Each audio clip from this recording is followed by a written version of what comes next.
You can check on your forehead. I don't know. It looks like. Okay. All right, we are ready to start? We're live, right? Okay. Welcome everyone in person and online to the May Academy Lafayette Board of Directors meeting. Can I get a motion to approve the agenda as it's been presented to you?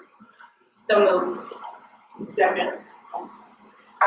Any discussion on here? Please. Thank you. All right, motion approved. Motion carries. All right, we do have stakeholder comments.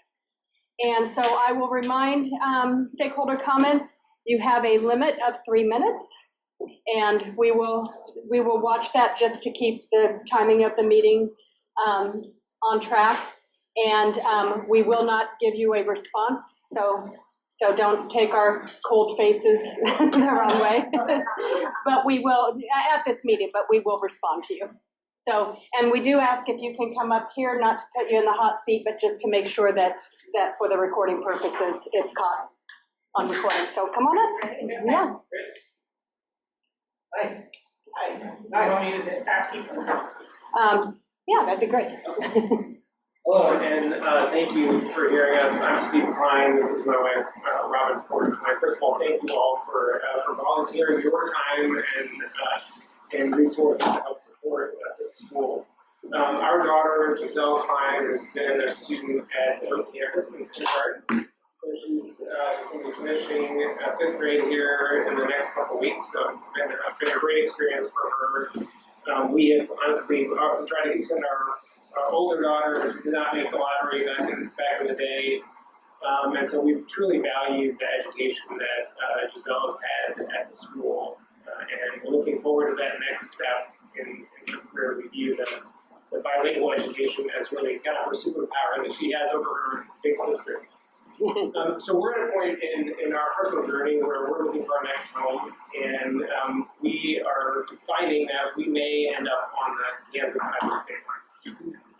And so we're struggling with this moment and trying to find out. We haven't made any decisions yet, but we're trying to find out. We understand the Missouri statutes. There may be opportunities for school boards to grant waivers in such circumstances. And so we thought the best thing for us to do would be to come here and stand in front of you humbly, ask for you to consider a waiver for Giselle. Should we end up in that mode, we'd like to get that clarity before we move forward with our decision. So that is it. All right. And thank you again for hearing us. Appreciate your time. Does anybody have any questions?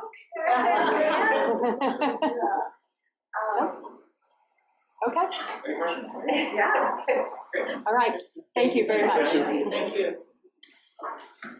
Is that the only stakeholder comment? Okay. Oh, sorry. All right. Lauren and Mark Molnar. And did you hear the instructions? 3 minutes. Yes. Yes. There you go. We've got our timekeeper over here. Yes, and this is difficult because it is a topic that Mr. Yoder and I just talked about 45 minutes very easily. I'm Mark Boulder, my wife Lauren over there. She's not so much a public speaker, and this is what I do for a living. So one of the issues that we want to bring to the board's attention, and I'm certain that I'm not the first person to come before you with this problem. Our daughter, who is here, but it's mostly because we've had issues with providing childcare. But our daughter has had some issues at school where there has been incidences of physical violence, and not holding hair, poking eyes, whatever kids do. Real physical violence. Like last week, a boy came up behind her and threw her on the ground. And because of this, she was in the concussion protocol for over a day. She missed a day of school. We've brought this attention to the administration. They have done what they needed to do to address the issue from a disciplinary perspective. But for our daughter, we're concerned about what are the next steps there. And what we had proposed as parents was there are 3 weeks left of the school year. Perhaps we ask her just to move to another classroom while we work this thing out. And, you know, the discussion has been that there's not a policy about this, not a policy for it or against it. There's not really policy for what happens to the individual after a violent event occurs. And so I ask you to consider enacting such a policy. I am happy to work with you to come up with these, you know, what it would look like. I notice there's policy 1300 that the school has on its website, which is regarding sexual harassment or just harassment in general. It could be modeled very, very easily after something like that to give the students and the parents an understanding of what happens next, to give the administration the power to be able to point to something and say, here's what we're going to do. Here's everything that we can do. Here's what we're going to do. Here's how we're going to do it. Let's work together on making this happen. For the safety of the children, and for, you know, just the general well-being of those who have these unfortunate situations happen. Like I said, we can talk forever, but I see I have 30 seconds. Is there anything, do you guys have any questions for me or anything else I can? Any questions from the board? This is the, but I understand that this is a problem for everyone everywhere. But we're in a unique situation as Academy Lafayette where everyone here really cares, and I can see that because all of you are nodding and all of you, as we pointed out, are not getting paid. And it's after hours. And so, you know, I want to try to harness that that concern and that caring and make Academy Lafayette all of campuses the best. All right, thank you. And I'm sorry you experienced this. Thank you. All right. Next item is the approval of the April 14th meeting minutes that you all read in the board folder. And can I have a motion to approve those? So moved. A second. All right. Any discussion? All in favor? Aye. Opposed? All right, motion carries. Governance. Governance committee, one quick thing, you all will remember, we just went through the parent-elect process. We have one candidate, elections opened a couple days ago. Since we just have one candidate, so it's more a formality that we'll go through sort of the election process. I think he will get elected if he gets one vote, so we'll look forward to seeing the new parent-elect, hopefully at our June meeting. At our last meeting, we also talked about have we sort of outgrown the need for the parent-elect position, and so we talked about that in the governance committee. And I think the board generally sees that we might want to identify parents based on skills versus general election.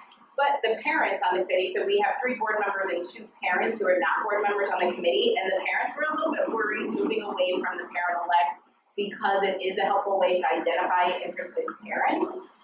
And so one of the recommendations from the governance committee is that we not vote now to do away with the parent-elect position, but really spend the next year building more sort of awareness among the parents, because overall there's not a lot of parent awareness as to what is the role of the board, who sits on the board, what are the committees. There's not a great deal of awareness. So we should spend some time trying to build that awareness, talk about the gaps that we might have before voting to do away with the parent-elect position, because we really want, we don't want to lose that. So there was worry among the parents of the committee of doing away with it too quickly without other processes in place to really have better awareness and connections to parents. Obviously, many of us are parents, so we have that, but that was the recommendation from the committee, is to not vote on it just yet. And is a concern that parents would know to apply to become board members? Correct, yes, like how would we find them without really purposeful ways to talk with them and say, here's what we do, here's the skills that we really are lacking, we're looking for somebody in X, Y, and Z, which I think makes sense. I do think ultimately my thought is we should move away from the parent-elect, but have, every year just better sort of awareness about, as people rotate off, what are the skills we're lacking, who are we looking for, and do it through that way. So that was the recommendation of the committee. Any other thoughts, questions? Well, address C and then we can go to B. So one, we will do it, we typically do, we won't have our standard June meeting, so I think it's come off the calendar, I forgot to double check. We won't have our second Monday meeting, we'll just have the June 14th board retreat. And we also don't have a July meeting typically, it's terrible attendance. So we give everybody a 1 week break or 1 month break before we hit the ground running. And if that's, so sometimes I will have issues from my Outlook canceling meetings. So if the June 9th meeting is still on your calendar, delete it, because we're not having that. And the July 10th? Oh, it is still showing up. Yes. So yes, Yeah. we'll work on getting that. Yes. I think I have to go in, anyway, yes, Yes, that one gets off of my calendar, but then it doesn't go off of everybody else's. So, yeah, so June 9th, no meeting, July 14th, no meeting. And then, so June 14th is our half-day board retreat. If you want to go to the next one, 8:30 to 12:30. Do we have a location yet? Oh, yeah. Not yet. We're working on it. We will let you know as soon as we have a location. As always, we will have breakfast, but our hope is to start promptly at 8:30. We have a lot that we need to get through. So come a little bit before 8:30 so you can grab coffee, breakfast, and then we'll start at 8:30. We'll do our usual, just sort of looking at overall what are our goals and the data aligned with our goals to see how are we progressing against the strategic plan. And we'll look at sort of what data we'll see later on in tonight's meeting. But then we'll also discuss just the challenges that we've talked about, the new world that we now live in and what that means for a strategic plan, anything that we need to do differently, because that has been a big focus of our work for many, many years. And so we'll have that conversation at the retreat to figure out how our work might need to evolve so that we can continue to exist and get funding. And then the final thing, we will do budget approval. We'll do a lot of budget tonight, so it shouldn't be too lengthy of a conversation, but we'll do just budget approval as we go into our new fiscal year. So that will be our impactful retreat agenda. So when will the next governance committee to finalize the agenda? Yes, we'll finalize, yeah. And then school performance, we'll look at the data. Should be, just in the past we have, can facilitate, We had talked about that we didn't think we needed facilitation since it's updates on the additional, yeah. We might need facilitation from Dana to tell us Yeah. what we can legally do and what we can't legally do. Yeah, did you confirm, are you able to be there? Let's take a look. Okay. 1 year we don't have facility, we're gonna do experience. Oh, really? 1 year, we don't have facility. So that's what I was thinking. Good to know. Share it with you.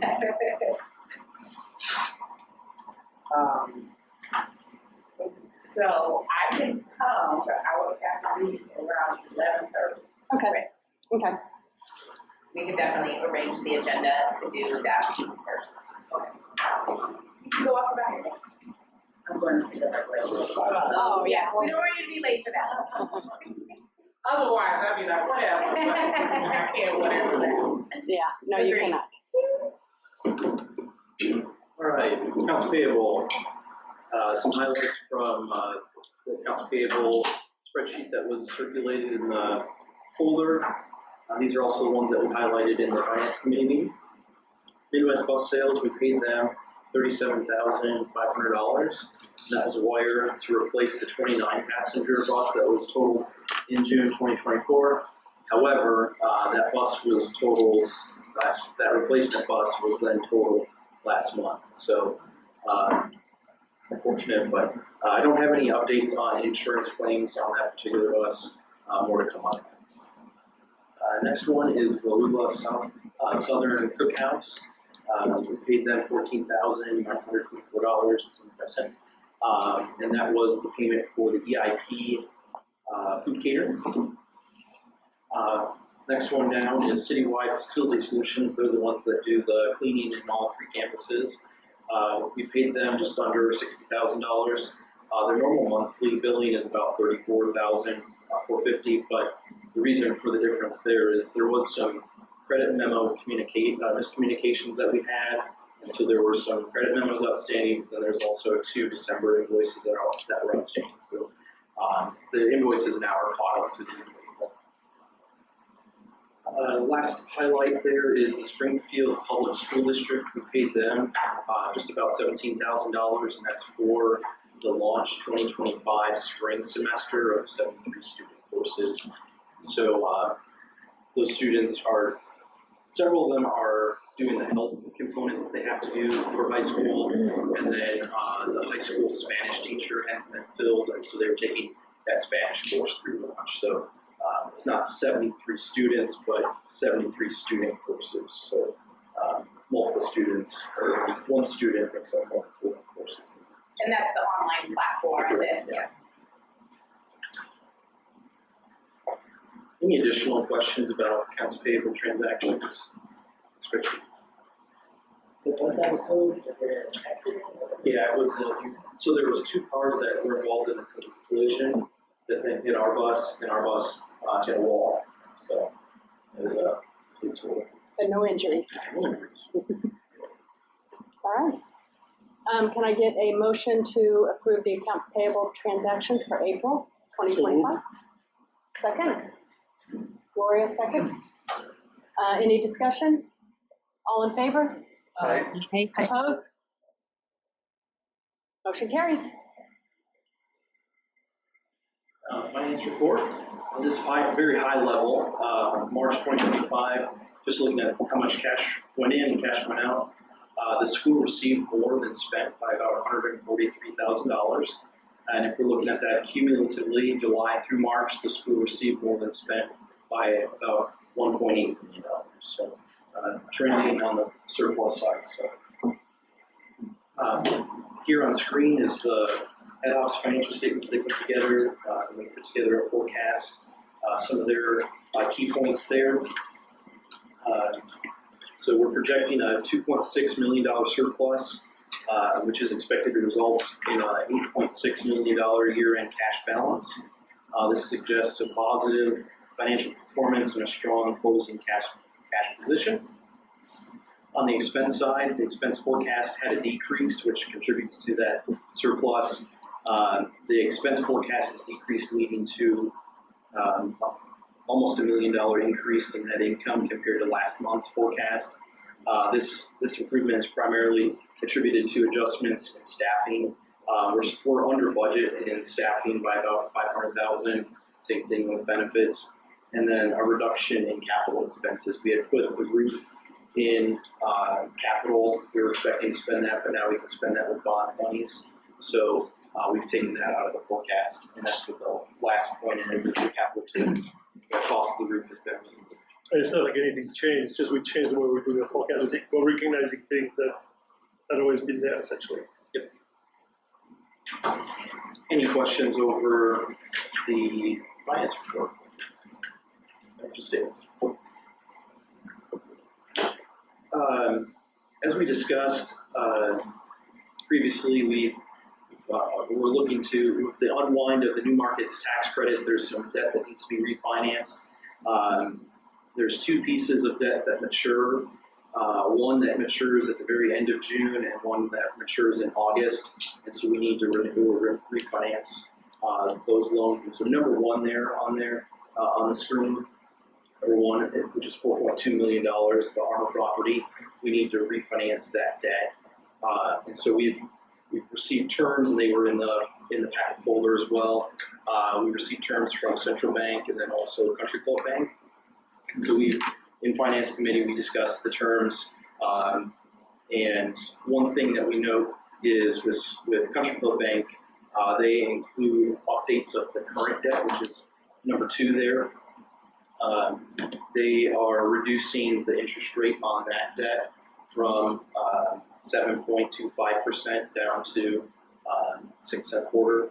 So it would be a reduction in interest if we renew terms with them. So we talked about that. Central Bank had matching terms, but they also verbally were requiring us to contribute or move over a couple $1 million of our operating funds over to their bank to use as operating cash. But ultimately, Finance Committee has decided to proceed with Country Club Bank, not move over to Central Bank. That's a little backstory there, but also we're looking to renew the ARMOR notes payable that mature in June and August with Country Club Bank, and then also to renew those Country Club Bank notes in item number 2 there with reduced interest rates, so more favorable rates there. All right. Oh, I have one question. So Stephen, when you do refinancing, do you make sure that the contract says no penalty? Only because the interest rates here, I don't understand. Yeah, that's a very good question. So with Central Bank's first terms that they sent us, there was a prepayment penalty in there. Okay. But I had asked about, removing that, Right. especially because like last meeting, we talked about the tax exempt bond Right. financing that we were talking about the next 12 to 24 months and removing that clause. And so Country Club Bank, though, they came in saying there would be no prepayment penalty. And so then Central Bank reciprocated and said there would be no prepayment. Typically, if you just ask for it, they'll do it, but if you don't ask for it, they'll do it. Most contracts, so that's why it's not much to ask for, but if you get a situation, and since we're financially pretty stable, so if you want to make a little bit of it off, and as long as you have a penalty, Right. that makes sense, but if you have that penalty, yeah, you can do yourself disservice. Certainly. I'm always watching that. Thank you. That's great. All right, can we get a motion to renew ARMOR notes payable that mature in June and August 2025 with Country Club Bank, and to renew the Country Club Bank notes payable with reduced interest rates? So much. Are you the second? Second. All right. Any more discussion? All in favor? Aye. All right, opposed? Motion carries. Okay.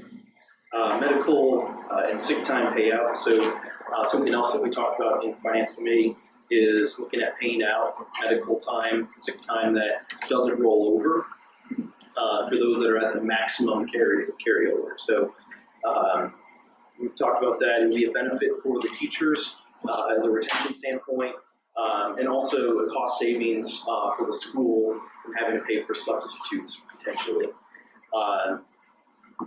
And so when Mr. Bang and I had talked about it in finance, we were talking about planning to pay $75 a day initially, at least for this first year of that medical time that's expiring. And so the impact on that on the bottom line would be about $43,000, less any cost savings or substitutes, which perhaps that's $10,000 or maybe a little less.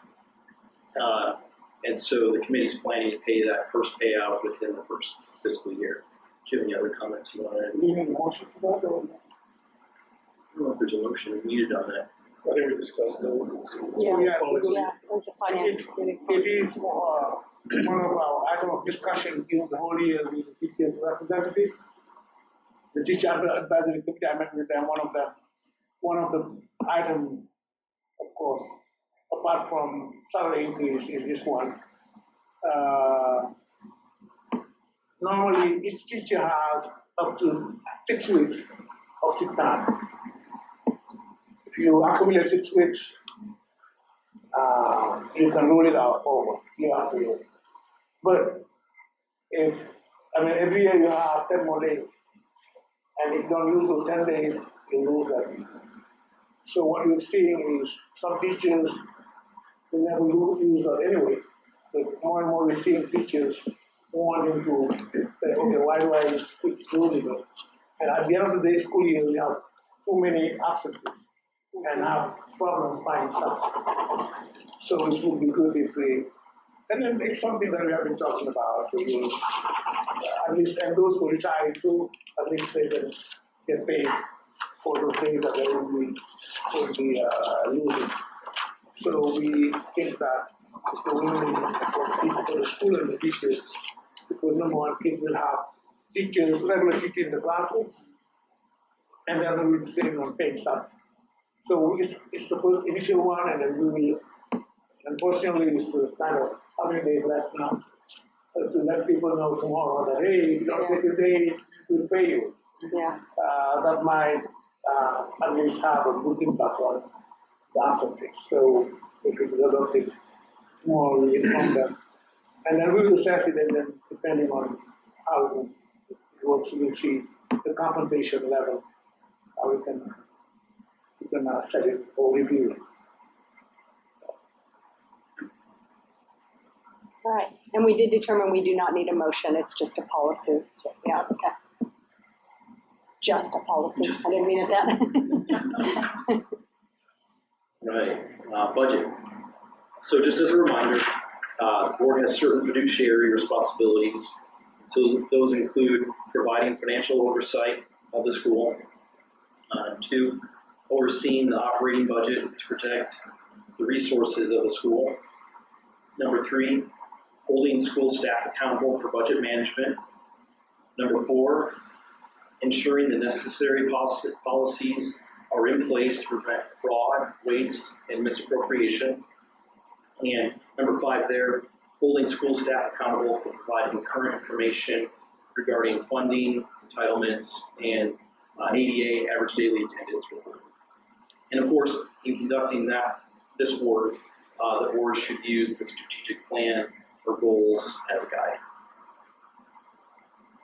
Some important facts or key highlights for this year's upcoming budget, 2025-2026. Just as a reminder also, number 1 there, public school districts and public charter schools are funded using a combination of local, state, and federal funding. Number 2 there, County Lafayette is projecting just about a $24 million, over $24 million operating budget. Number 3, over 91% of revenue comes from state and local funding. Number 4, approximately 4% of revenue is about, which is $900,000, almost $1 million, comes from the federal government, and that would include title programs that we get money from, and then also special education programs. There's some food also considered too. Number 5, fundraising is estimated to cover 2% of expenditures. Grants and gifts vary year to year, but those contribute to expansion and curriculum. Number 6, other miscellaneous revenues, including interest income, contribute to about 3% of revenue. And then lastly, approximately 70% of County Lafayette's budget goes to salaries and benefits. All right, so from the revenue side, during the Finance Committee budget meetings, we discussed the changes in revenues from the current projection year to next year's budget. So, here we go, is our budget, current year projection, and changes. So we discussed those. Largest increase is with basic formula. And we're using a conservative estimate currently of just $200 more than what we're currently being paid this current year. One other thing that we discussed that we'll get into the basic formula calculation here in just a minute. We also talked about was the enrollment and how we're saying we're increasing by 56 students. And we discussed if that was a reasonable, realistic estimate. Something else that we talked about was interest income and a little bit of decrease there. Currently, we have quarterly interest payments that we get off the new market tax credit. That transaction, we get interest income quarterly. So that's with that unwind happening this month, that will go away. But we also analyzed the interest income that we receive, and we talked about spending down the fund balance of $3 million. And so we looked at that as well when calculating the budgeted interest income. One thing of note too, in the other funding, we have E-rate that we received this year of about $175,000, so that's why that's going down. There's some other funding. But then we also talked about decreases in federal funding. We talked about perhaps there might be decreases in the title programs, the USDA meal reimbursements, SPED. We also considered if the state would supplement. And so scenarios of the decrease in revenues, they're fluid. We haven't obviously settled on anything there. We haven't gotten too excited about it either, just because we haven't heard any guidance on that. So, but we have run those scenarios as well. And then another fluid item is increase in state funding. Our third-party accountants, they've been using $15,000 per WADA in their models, but we're using a conservative $13,500 per WADA. So we should talk a little bit more about this. So the estimate from the accountant is not based on thin air. They've run some analysis. They've looked at the numbers of how much of the pool of money to be split between all the public schools and the charter schools. They've looked at attendance projections both for the KCPS and for the charter schools. So the numbers they're coming up with are, in the 14,500 to 15,000 per WADA. So it's a pretty big increase. So for us, it would mean probably $1.5 million extra revenue. So it has potentially a very large impact on our revenue side. Positive impact. Yes. And so if they've done all of that work into it, what's the benefit of staying so far? One thing that they said was recently there was some passing of the local effort dollars with the property tax, and that could negatively impact that $15,000. But I think also what we talked about is having ready a supplemental budget to be spent in case we see. So we'll have a base budget based on the 13.5K WADA, and we'll have another $1 million and change in case the number comes up substantially higher as we would anticipate now. Yeah, and that's a perfect segue. So I was going to say we've been looking at contingency budgets. Number one, for the decrease in possible federal funding of $1 million, or increase in per WADA to the 15,000. Which, if we had a decrease in $1 million in federal funding, perhaps the 15,000 per WADA would cover that. But we still should have budget upside. When is the WADA set? Pardon? When is the WADA set? Like, when is it determined what it's going to be? It's a very murky process, Jen. Right. And really, we don't know what it is until the end of the year, like until November, December, right? October, November is when we know. I mean, with the passing of the governor's budget, that should be a definite time, but it still trickles down to about October. And no one announces it. We just look at how much they're paying us each month, and that's how we find out what the WADA is really. So it's not a very transparent process. It's sort of a journey in self-discovery. Every year there is a superintendent conference, or administration conference with DESI at the end of July. And this year is July 29th, something. There's always a presentation, the budget presentation from the commission in charge of budget, and generally they announce what will be the WADA this year. So hopefully by the end of July, after the conference, they let us know what they think the WADA is. All right, so I want to focus in on the state basic formula, totaling about $20 million, $20.2 million. That's those top three lines there. And so the basic formula is determined by three main factors: state and local funding multiplied by weighted average daily attendance, WADA, and that's what the Missouri basic formula payment is. And so how do we estimate that? We take the average daily attendance, which is 1353.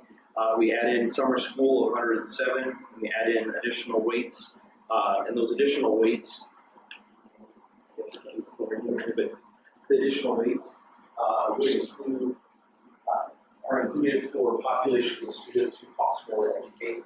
That is, that would be our 3 reduced, and that would be, so we add in 56. So ADA, that 1353, the way we estimate that is by taking the projected end-of-year student count, incoming outgoing students, and then multiply that by 92%. And then summer school, the summer school enrollment is estimated by multiplying the summer school ADA by the number of total summer school hours, and then dividing by the number of hours in a typical school year. And so the 1353, the 107, we add those together with the additional weights and come back to 1560. And so WADA is then multiplied by that state and local funding amount to come up with the total dollars that we receive. However, enter Senate Bill 727. Dun, dun, I shouldn't have dun. said that. So the Senate bill creates a weighted average membership. WAM is probably how we'll that's probably how we'll refer to it now as WAM. So we have WADA and WAM. So we're going to take the average of the September and January membership counts plus the summer school membership, and part of that will be a phase-in process. So starting with the next school year, a portion of the student count will be based on average membership, and for that first year it'll be 10%, increasing by another 10% until it reaches 50%.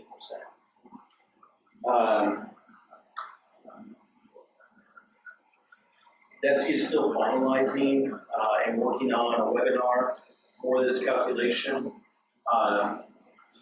but perhaps one way to look at that would be if our count in September is 1473, you can lose about 17 students by January. So our September and January average together would be about 1466. If we take 10% of that, it'd be about 146. But then if we take our ADA plus our weights, including summer school, and we multiply that by 90%, it would be about 1,268. So that 1,268 for the ADA plus the weights, plus our WAM, 10% there, plus our summer school, that would be 1,521. So maybe a five kid increase over our 1,560, perhaps. Again, it's DESE has not finalized how they're doing this yet, so we're using 1516 currently with our calculations and the slides that are presented tonight. Does anybody know the purpose? Like what's your goal? It would help schools that have poor attendance. So because we have good attendance, it doesn't necessarily help us. But it has the potential to hurt us. Because it's the same pie, and some schools now get a better share of it because the attendance is low. So something we definitely need to analyze. I think it's going to have a big impact next year because it's such a small percentage. But over time, we can understand what the impact of that new policy is. So that's information on the $20 million in state basic formula. On the expense side, so how does Academy Lafayette use the $24.7 million in revenues? Well, mainly it's teacher wages and benefits. That's the biggest piece. And if you notice, budget in the middle, projection of the current year, to the right of that, and we're changing by about $3.1 million. Remember, we presented salary increases back in January, February. So we have $1.3 million salary increase and corresponding benefits. So increase there. Also, we have some additional positions that we're adding, a Cherry kindergarten teacher, a Cherry reading specialist, both 3rd and 5th grade, another reading specialist, middle school math and English, high school additional social studies. And then also we were under budget, like I mentioned, when we were in the finance report section, that we're under budget by about $500,000. So that also contributes to that change. Under budget in mentors, BLT and curriculum development. Under budget in clubs.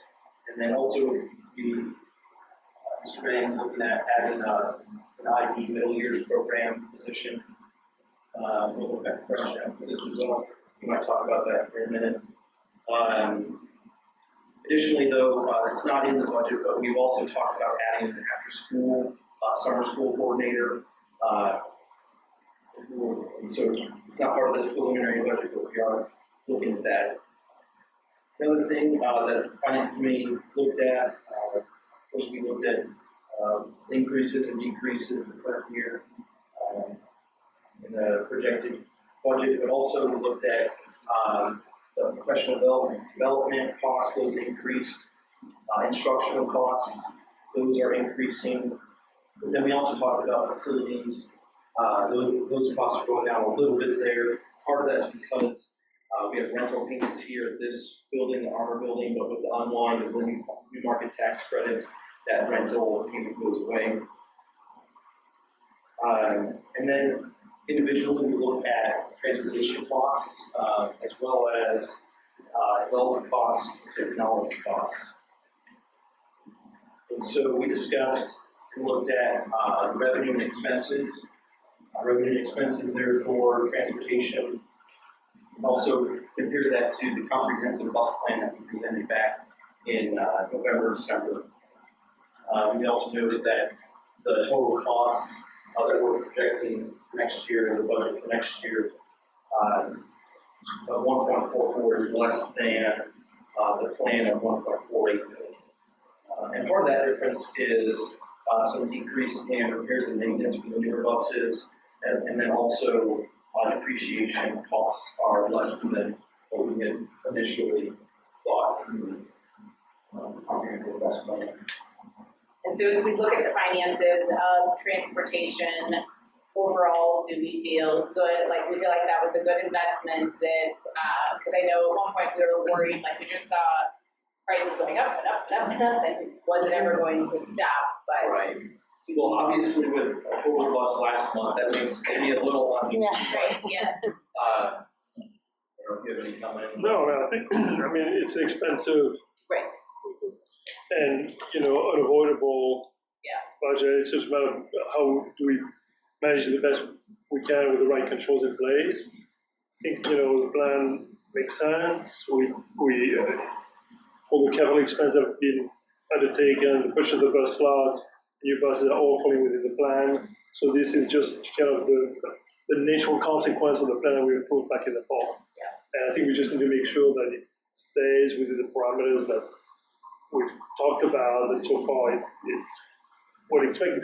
I mean, I think we have to expect there's going to be some more unexpected. Right, yeah. The fun of managing a transportation company, so cost be total, insurance cost going up, there's going to be some of this, but those There's numbers some are. upside of all of that, right? Yeah, we need to do that's Quarterly clearly. basis or whatever. We also talked about development and the budget revenues in development. That we looked at $315 per enrolled as an estimate for the annual fund. We discussed that these budget numbers aren't necessarily the goals of fundraising. As in the goals should be higher. Right. Yeah.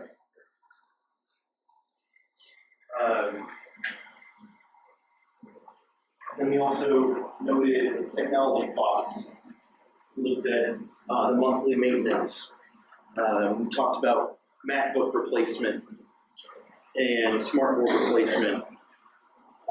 And then if you notice there towards the bottom there, classroom technology supplies is $762,000.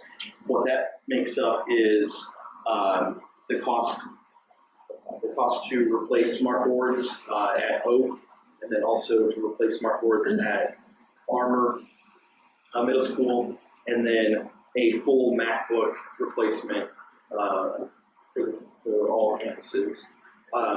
One thing, again, this is a preliminary budget, and so we were talking about spending the smart boards in our current fiscal year, and then replacing some of those costs with an after-school coordinator, and so that'll be in the final budget, but just heads up. So essentially, we're taking advantage of the big surplus we had this year by speeding up some of these expenses, so that it makes next year a little more, predictable. Give us a little more surplus next year. So we're still fine tuning. One thing though, ManageBack is being replaced with Toggle. ManageBack is a gradebook software that they use in middle school, high school. And then Chromebook replacement, Roger's working on a schedule for that. He's looking at perhaps replacing a campus and being on a more predictable schedule as well. And then, like I mentioned, the Apple MacBooks, we're not planning to lease those, but rather planning to do a full replacement of the fleet. The current MacBook fleet, they were on a previous lease that ended, I think it was last year, maybe it was 2 years ago. So that's been deferred essentially almost 3 years. So What's the reason for the ManageBack being replaced with Toggle? we have Katie went to a IB seminar and realized that this new one was better equipped, better in terms of using AI integration, Gotcha. and also more User-friendly? User-friendly. And you use it as a parent? Yeah. It's awful. I just want to know if you know what I know. Yeah. So I think feedback from teachers, We're just like, hey kid, tell me how you're doing. And be honest. Yeah. So we hope that this one would be better. We have been hoping certain information management system of the year, but you're right, it's problematic. This pie chart just shows the category and their respective percentages of the $24.5 million that Academy Lafayette is spending. Debt service. So these are the preliminary principal costs for next year, looking at spending about $233,000 in principal payments on the debt. We've already talked about number one there. That's the Armor property that we need to refinance, and then number two is where we're getting some additional, getting a more favorable interest rate. Some fluid items. We do still have some fluid items that are in this preliminary state. We've talked about the $3 million spend.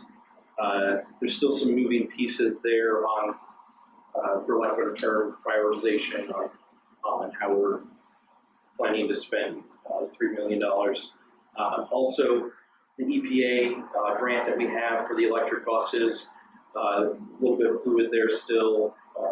Net expense plus versus the grant and the rebate, and just the timing on those purchase orders. And then also the bond projects, they're not part of this budget because it's managed outside of Academy Lafayette, at least the dollars, so we won't necessarily see those dollars come in and disperse those dollars. They'll all be come in and dispersed with a third party.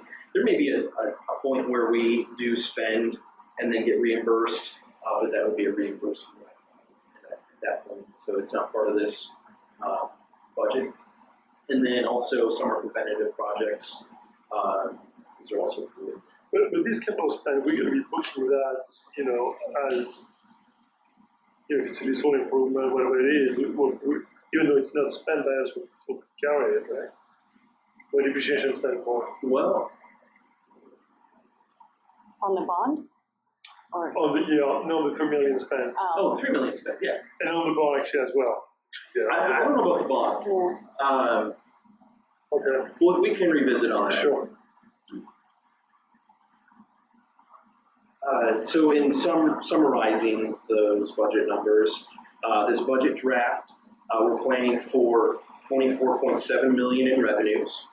We're planning for 24.5 million in expense. And then the total estimated debt service, just about $200,000. And so we'll be close to a break even. Right now it's showing deficit of about $2,300. But by final draft, we're planning to have surplus there, working towards that. And then capital expenses, we have a $3 million spend of the fund balance. So how does that impact fund balance? Well, the school started with 6.1 million in fund balance.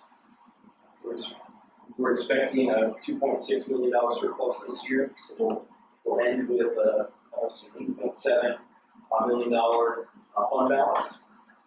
Next year, break even surplus. Right now it's deficit at the moment, $2,000, and then $3 million spend of the reserve. So we'll end up projecting about $5.7 million in fund balance. and what percent of the budget is that? So 24 million expenses, that Yeah, 4.8 million is 20%, Yeah. so. so that's, So I think our requirement is to be between 12 and 20% of Yeah. the expenses, so we'll be substantially Yeah. over the upper the upper range of what range. we need to do, so. Don't forget, though, when looking at that, we need to look at Fund 1 and Fund 2 expenses. Right. That's how DESI measures that, and so we also have to keep that in mind while we're looking at that for like SLU, which that's a moot point, but still more than the target range. Right. Okay. All right, so key takeaways. So revenue 24.7 million, expense 24.5, debt principal 200,000. We're working to finalize that Purwater WAM funding piece, and then update the enrollment and summer school as we get closer to the end of the year. Finalizing technology costs, insurance costs, contractor costs, that sort of the debt schedule, and then finalizing capital projects.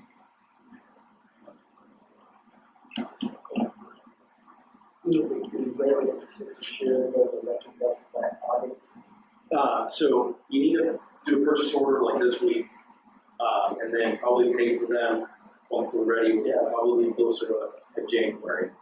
Cross our fingers.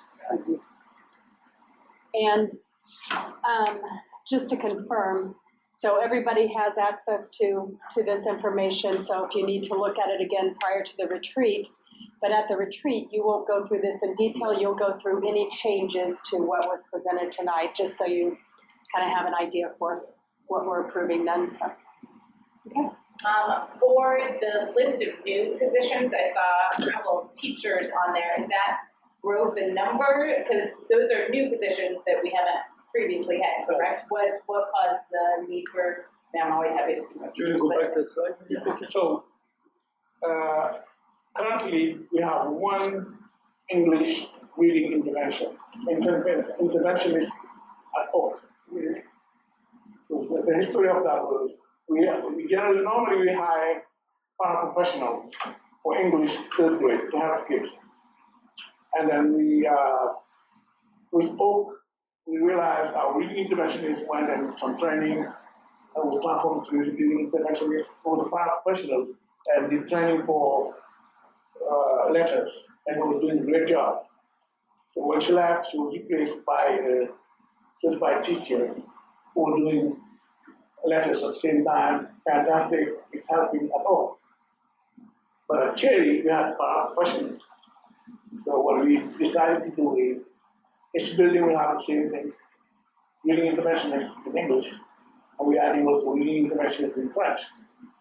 As we realized we need to take care, especially of our kids who are reading difficulties in French, special kids.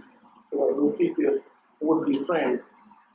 We have one of the case, I remember, that the idea of solving that case was hiring somebody reading international in French. So at this point, probably we need to revise, maybe because Oak may not have a French-speaking reading international. That's because of a technicality issue, but I don't want to go into detail this time. But Oak is going, Cherry will have French and an English. It's just a, how to say it, it's just fair because we started with Oak, had a reading international and nothing at Cherry. Now Cherry will have a French one, and the following year we'll have probably one at Oak. So that's one of the issue. Another one is the math in middle school will be growing, adding one math teacher so that we have less pure class size for mathematics. Yeah. And that's what we are planning also for Cherry to add one more teacher to lower the class size. So that's what it is. But maybe it may happen or not, but we're planning for that. Last but not least, the French MYP. At this point, we only have one teacher who is both MYP and DP program, diploma program coordinator, and then things are more complex and we need to, and there's a lot of work. We're adding, next year we're starting at the CP, the career program. Career is like the CTE, so in the IB offering that. So which means that the diploma program coordinating that one also at the same time. So, and in the middle school level, our vice principal is English-speaking vice principal. We want to go back to making sure that our French also is reinforced.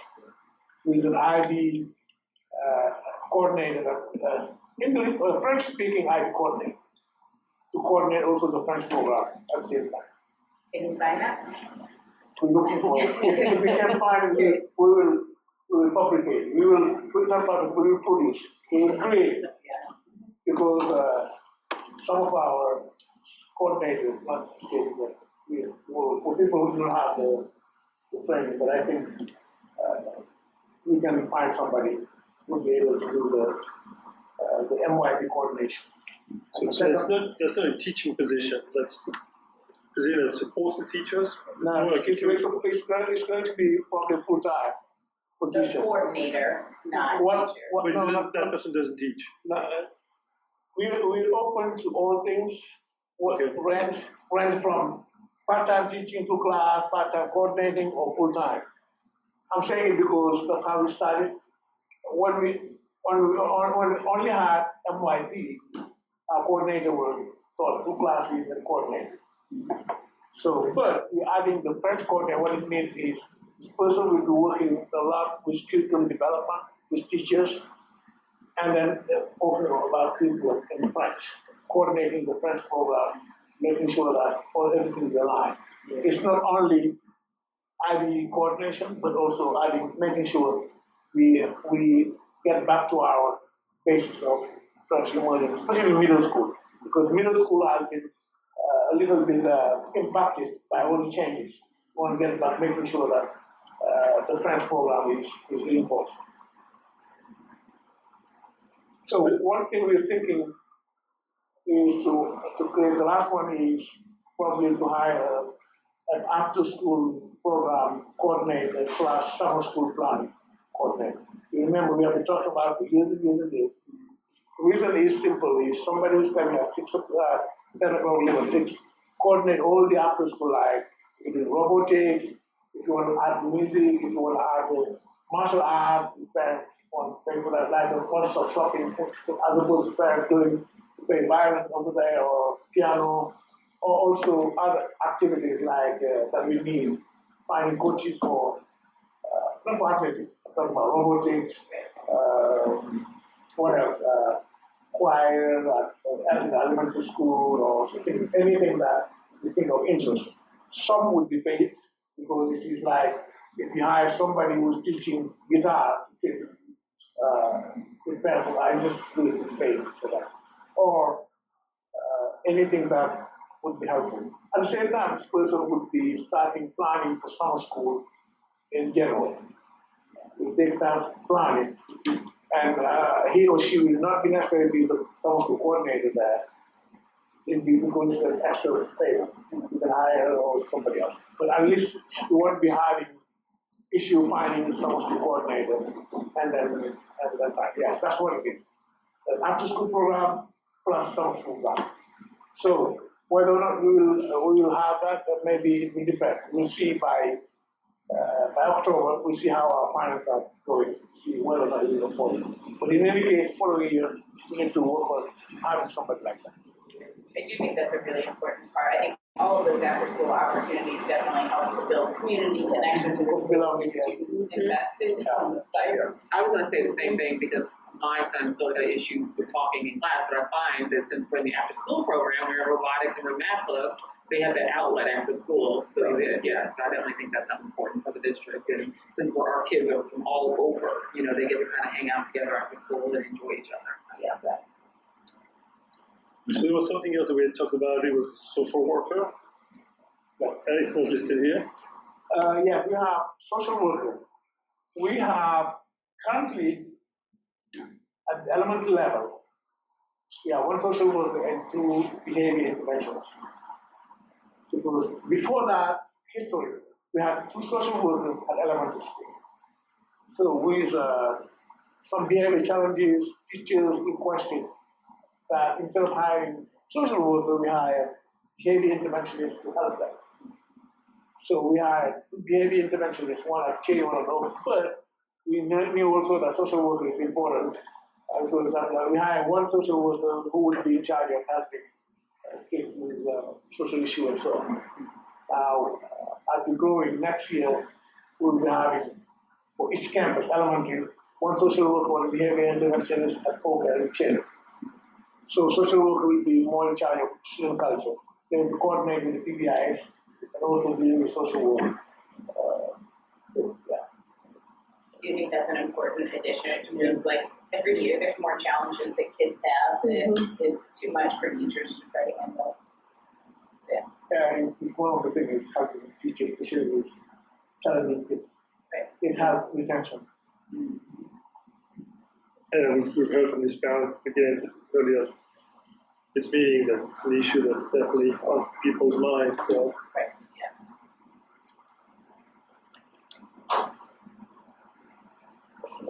Good. The district performance committee is met. Now it's time to review what we're going to do next year. What kind of data and talking about the calendar I shared with you. What changes is we're not having the data in December and in March. So we moved one of the data in February, because we used to have discipline only and the attendance before, but we realized December, for instance, the reason is by the time we meet, because December, the committee meets in November. And when we meet in November, we don't have the data. We don't have the map data, final APR and so on. Okay? That's why we're moving it in January. It used to be in December, but has been problematic finding. And it doesn't depend on us, it depends on DESI's calendar. When we look at the DESI calendar, we don't know yet whether or not by our December meeting or our own meeting we will be receiving the APR and final. So that's why we say let's move it to January. And then also we grouped these 2 in February. We put those 2, the first semester one, discipline and semester attendance together. So that was, and of course, June we still do the retreat.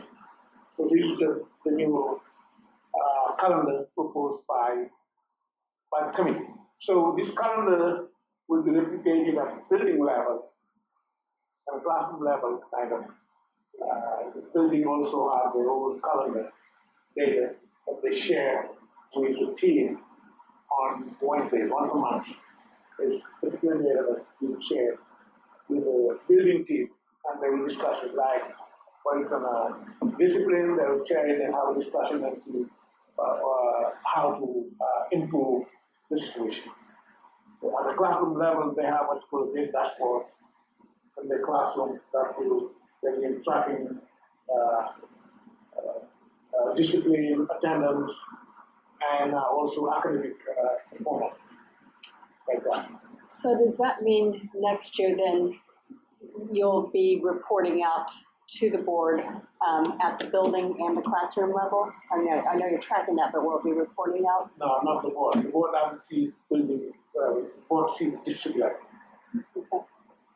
Because what we're doing is the classroom level is between the teacher and the principal. Okay, okay. The district level, the whole team look at. The board look at the whole. Yeah, and the building is between the principal and the super, okay, all right.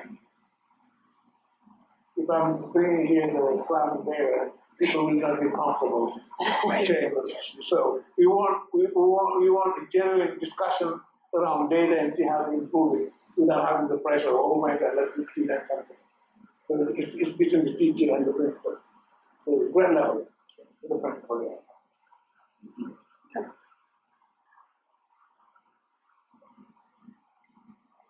Any questions?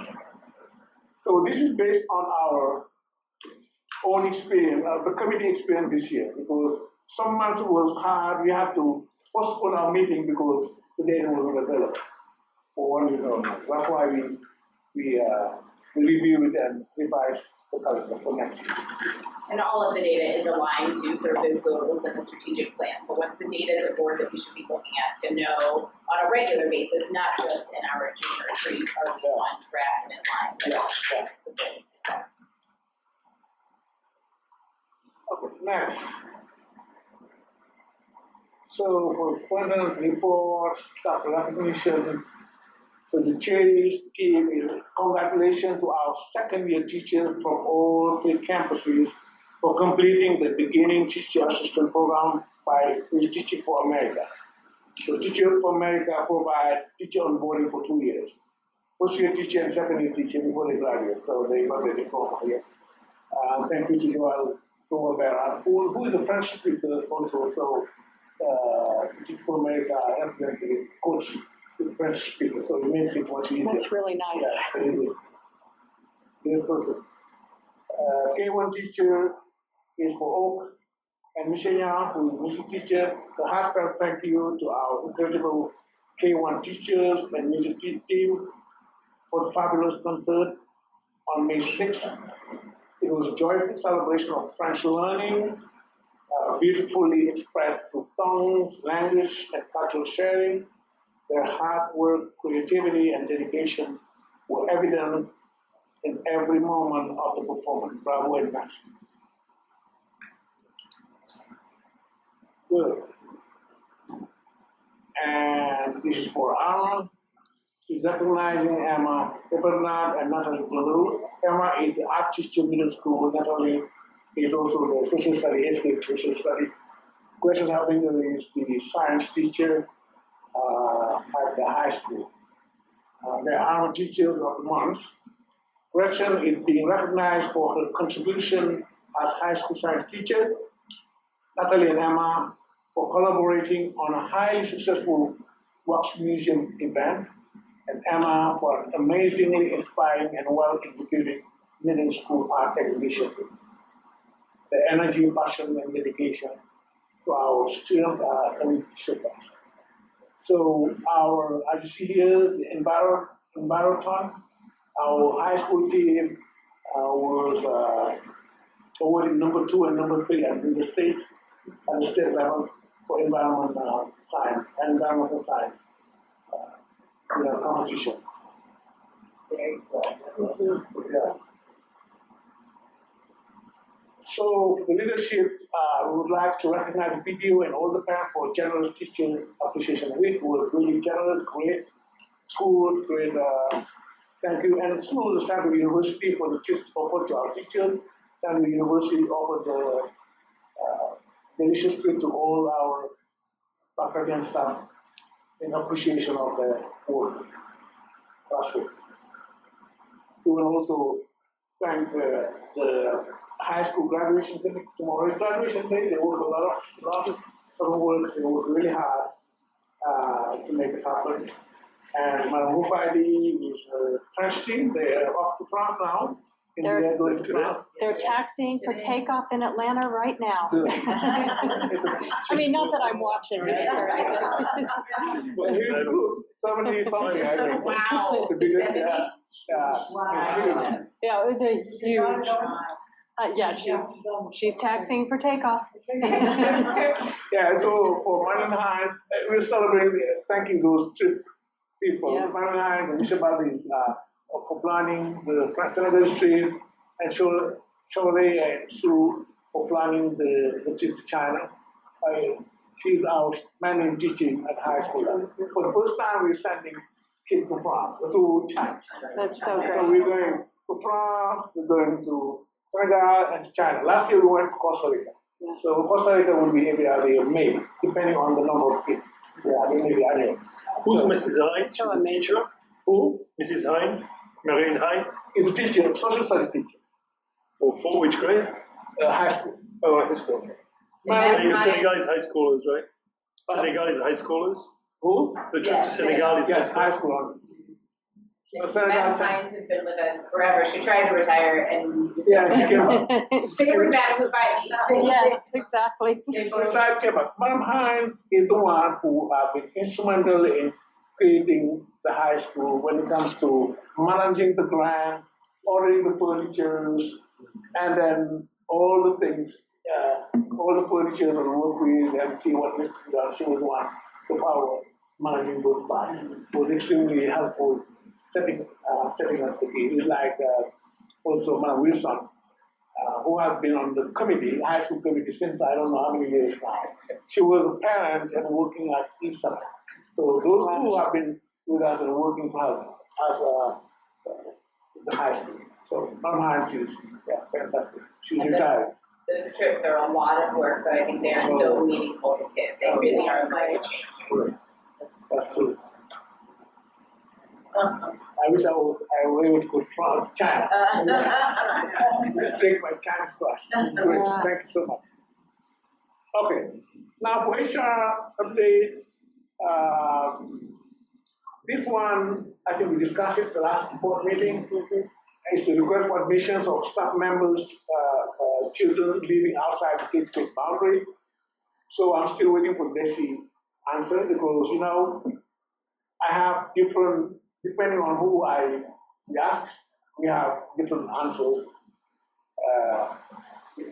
For this issue, a normal school district can do it. The question is, can charter school do it? The answer for the specialists like Dana and the association is no, we can't. I asked the district representative, Kansas City. He said, yes, you can. Okay, and I called Desi. And I called Desi, the charter school office now. I asked them, the lady first told me, yes, but say, wait, I'm gonna check. She checked and say, I am like you, I've received mixed messages. I need to move it up to the legal counsel. So legal counsel will send us a letter, an email, so we'll know exactly what we do or not. And if it comes from Desi, then we cover it. But even though it's by mistake, I don't know. But I'm waiting for the final answer from the charter school, the legal counsel. Dana, what's your perspective? Why are you a hard no on it? Well, anytime we're talking about money from the state, and they don't tell us we should do it, Yeah. I'm like, don't get that money and then they're coming to get you. So if it doesn't say we can get the money, Yeah. very clearly, then we've never got in trouble for not getting it. But you do get in trouble for getting the wrong. So, not on my watch. So I'll be anxious to hear what Desi says. Right. Well, there's two separate issues. One is whether we let teachers, bring their kids into the school, they don't live in the district, and two, whether we get the money for that. Because we could decide that we will let the kids come in even if we don't get the money. And I don't know if you can do that. Or either, that as well. Yeah, either or. It's not clear, but definitely, the first question, can you count report your student count, water and land? Or, so that's one question, and it doesn't say, so charter schools have been left out. The other part is still a question too, but they don't say. The statute of charter schools is very specific. It tells you exactly what statutes are applicable. And then it says, if it's not here, they're not applicable. So that's one part. Then the other is, if a statute is enacted, and it specifically includes charter schools. So it has to say public schools and public charter schools in the statute. And neither one of those are applicable. So that's why I'm like, I don't think it's applicable to us. Let's err on the side of not doing it and not causing some issues. So it's not a new issue, because I remember 6 or 7 years ago, some teachers even wanted to lobby the representative to change the law. So I'm saying if it was possible, it wasn't possible, but that maybe not now. But we will see if what is by mistake or not. If we see anything, instead of saying you can do it, we're doing it, and then we will take it out. Because remember, we have the same issue with the kindergarten enrollment. Were you part of it? So what's that? The kindergarten cut-off date. Oh, yeah. They came back and say all the kids enrolled that were born before or after July the 30th, you can count them. The good thing is longevity. You have seen a lot. Since I've been here for 30 years, I remember my second year, the same discussion and the same email, and she said you could do it. But nobody remembers. So we talk about it, I said, no, I think this will resolve. And I go into my email, Google it, and find it, and I take all the emails, and she said we can do it. Now, we'll send to Desi. Now they were able to say, okay, this year we will do it. So next year, following year, we don't know. But here, if Desi say you can do it, and we have an email from legal counsel, we'll do it. If Desi says you can do it, you're right. Yes, they're right. That's important.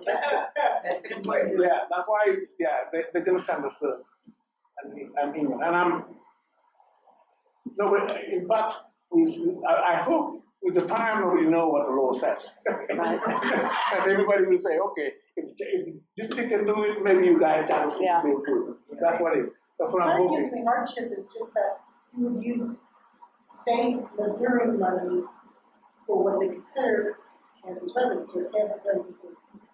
That's the part that. Or they could be in Missouri, they could be like, for example, in the center school district. Any different Yeah. school district. Yeah. Right. 'Cause I imagine- Kansas City. Right, Yeah. when you cross state Right. lines, it's a totally Yeah. different, That's what I was like, you thinking. can't cross state lines. Okay. Right, Not because that's what this with other DESI parent is money. asking Right, that's about. what I'm So saying. another conversation we're going to open about this issue So, about the and that parents. makes sense, because Right, that's, the statewide, they're not gonna be able, it's just like not living in Jackson County, you can't use the Jackson County, Right. you're not yeah. Jackson But- County, so, Missouri.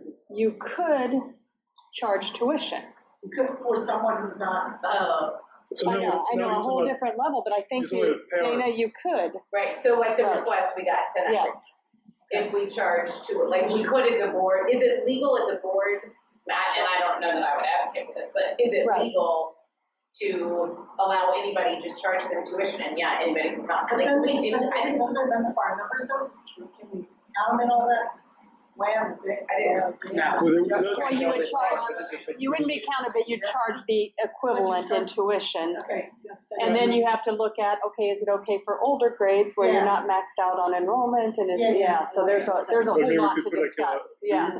Could we put like a clause saying like if you've been at Yale for 2 years and you move out, you can stay for you pay tuition, so that not just anybody could come, but Right, Yeah. we could keep the students who are already been train Right. and Is everything. that legal? Right, that's what we have to look at. But again, I don't, Which I'm is not saying to I would decide advocate, tonight, but but is yeah. it legal? The district can do it, but the town don't.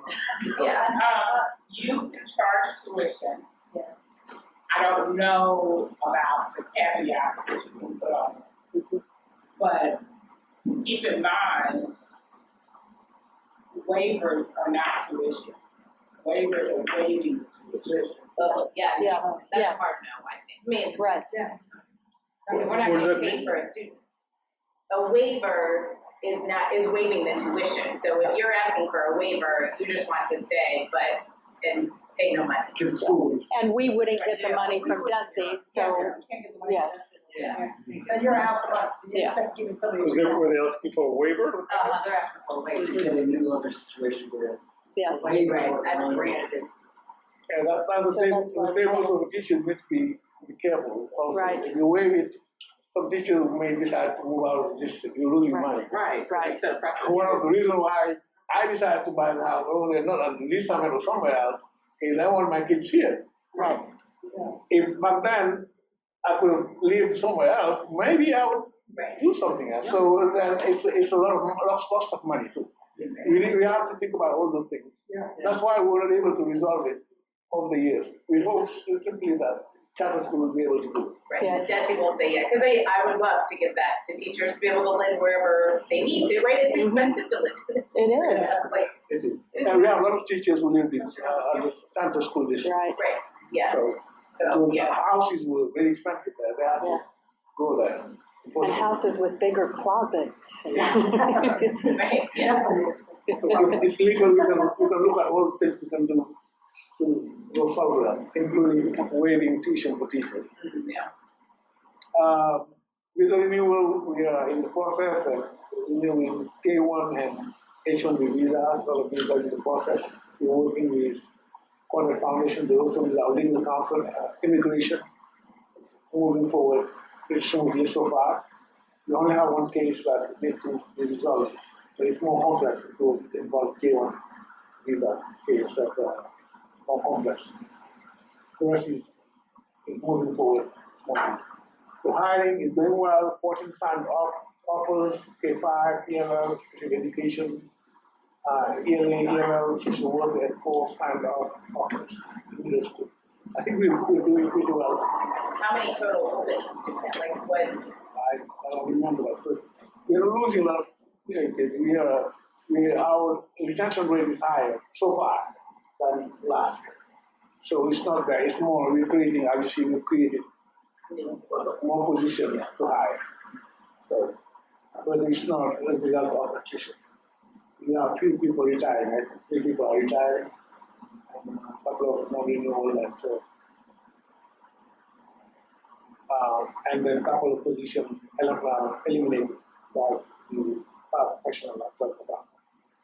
So that's why we have this many to hire. So MAP and POC testing, all campus going on from May 5th to May 16th. And NWA testing for first and second grade also, we will do also. Not first grade, it's going to second grade. Because we said we're going to do first grade in the fall and second grade now. And the high school, national high school graduation is tomorrow at the Scottish Rite Temple at 7 o'clock. Hopefully we'll love to have you all there. It's going to be a nice event, our second graduation. Yeah. Great kids. Fifth graders from both buildings are going on an overnight camping trip at Wildwood, May 20 to May 22nd. A great trip too. To prepare them to go away to France. Then we should do it three nights so that they will accommodate. Seventh grade trip to France also is they left today. Tuesday at Oak and Cherry, May 29th. Thank you to the PTO for organizing the Tuesday. So this is for the operation. The request for proposal was published the week of May 6th for the roof for Cherry and Oak. Remember, we had already done that. the request for proposal for the oak roof. But if you want to cover it by the bond, we need to follow the process, for the bond process. So that's what we did here. So new back doors installed for transportation center. We are renovating the offices and then also the fence.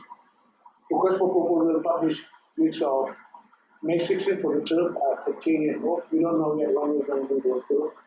It will depend on different things. Whether or not it's summer or not. Again, it will depend on different options that we have. So, But it may happen this summer. it may happen this summer. If you can do it, yes. It's so great. But not a promise, because I don't want to tell them, oh, you promised you will do this, you'll do it. I say, you're not promising it. What about the oak HVAC? That's another level. Okay, so there won't be different timing? It's different time. Again, there's some how do you say, some states that we need to resolve first. I mean, as you know, we have something pending that we need to see which way it's going to go to be able to move forward. We can talk about it in the closed session. So, but that's the priority, of course. Drywall and electrical was completed weeks of May 2nd for transportation center, transportation painting, starting also. So we're targeting to move on July 1st, move our buses to transportation center. That's great. So there's for the bond, there's a meeting on the 15th. So we need to know that all the 50 million are available right away. So it's over 3 years. What we're going to do is our charter school is going to meet to plan our expenses to make sure that everybody spend maybe one third of whatever we're doing. So that's why we can't come and do everything this month. We need to see how we start it. What we're going to start based on the portion that we can spend this month. This year, sorry. Yeah. Okay, I think Don can. Yeah, any other questions? I have a report. I had the opportunity, and thanks for saying, Mr. Shaka, and to all the principals, I have been in the buildings. And I always love the little kids. I love all kids. I love teaching and learning. But the little kids, they are very honest. And I was in one of the classrooms, and I'm watching, everything. And little boy was very good in math. And then as I walk around the room, I said to him, like that, then you're good in math. He said, very good. So I like that there is no hard advice or anything. You just say it, I'm good at it. I said, you are. But I was in each of the schools. I was last in the school. I was at Oak today. And at each one of the schools, I visited 3 teachers randomly. And then I also interviewed those teachers. And so with our friends here at Academy Lafayette and with Frontier, I think that I have had about 40 different reports that I've done here in the last few couple of weeks, 3 weeks or so. But what I do learn, I learn a lot. I like to think I was a very good teacher and principal, and you can tell teaching and learning by watching. I love that everything is in French. However, I beg to speak, Mr. Chapta, can I enroll in kindergarten? And they already, enrollments are, just failed. They just somehow don't see me enrolling in kindergarten, because I said, by the time I'm in 5th grade, I'll be able to really just fluently speak French, because those kids really do. but I enjoyed my time and I did, see some really great teaching and learning. And so that's what we, so that was great. Oh, and Dr. Boyd told me to tell everyone, please excuse her, she is in Jefferson City. Also, that's it. Good. So it's part of, this year is part of the through evaluation, also observing two teachers. Thank you. All right. The only thing I have on the report is just confirming I've heard from one person that they have a conflict now with our board retreat date, but is everybody else good? Because we're making our final plans. Awesome. All right. So that will conclude the open session pursuant to the Missouri Open Meetings Law portions of this meeting may be closed to discuss legal matters or other matters permitted by law. So can I get a motion to adjourn open session to go into closed session to discuss real estate and personnel matters? So moved. Second? Second. All right, we're going to do roll calls. Who is the first one? Kelly? Go Does with Lisa? Lisa. Yeah, Lisa is second. I heard it over there, it was over there. All right, so now we'll do roll call. We'll first go around the table and then we'll go to the board members that are on Zoom. So Nathaniel. Kelly? Beth, yes. Michelle, yes. Olivier, yes. Lisa, yes. Gloria, yes. Pam? Yes. Jennifer? Yes. Lauren? Yes.